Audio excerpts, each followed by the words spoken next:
కానీ ఇవాళ ఎంత పెద్ద భూ కుంభకోణం అంటే ఇవాళ రేవంత్ రెడ్డి ప్రభుత్వం తెరలేపింది సామాన్యమైన భూ కుంభకోణం కాదు.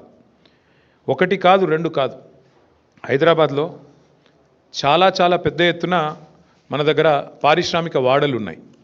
ఉదాహరణకి హైదరాబాద్ నడిబొడ్డున అజామాబాద్ ఇండస్ట్రియల్ ఏరియా ఉంటుంది. పక్కనే బాలానగర్, కుకట్పల్లి, జీడిమెట్ల, నాచారం, మల్లాపూర్, ఇంకా చాలా ఉన్నాయి. చుట్టూ పారిశ్రామిక వాడలు హైదరాబాద్లో ఓఆర్ఆర్ లోపల బోలెడు ఉన్నాయి. ఎక్కడ కూడా ఇవాళ మార్కెట్లో మీరు చూసినట్టయితే అక్కడ ఎకరం 40-50 కోట్లకు తక్కువ ఎక్కడ ఉండదు. గజాల లెక్కనే ఉంది, ఎకరం లెక్క కూడా లేదు.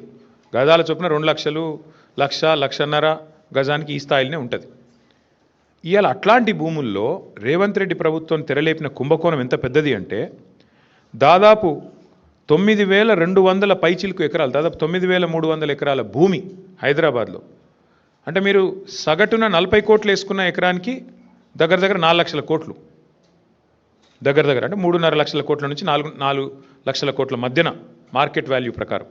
లేదు 50 కోట్లు వేసుకున్నారనుకో సగటున, దగ్గర దగ్గర 5 లక్షల కోట్ల విలువ చేసే ఆస్తిని అందులో మరి ఇవాళ ఆయన అనుయాయులకు, ఆయన వందిమాగదులకు, ఆయన బామ్మర్దులకు, ఆయన తమ్ముళ్లకు, ఆయన చుట్టూ ఉండే బ్రోకర్లకు ఇవాళ ఒప్పందాలు కుదిరించి ఒక అతిపెద్ద భూ కుంభకోణానికి రేవంత్ రెడ్డి ప్రభుత్వం మొన్న జరిగిన కేబినెట్ సమావేశంలో తెరలేపింది.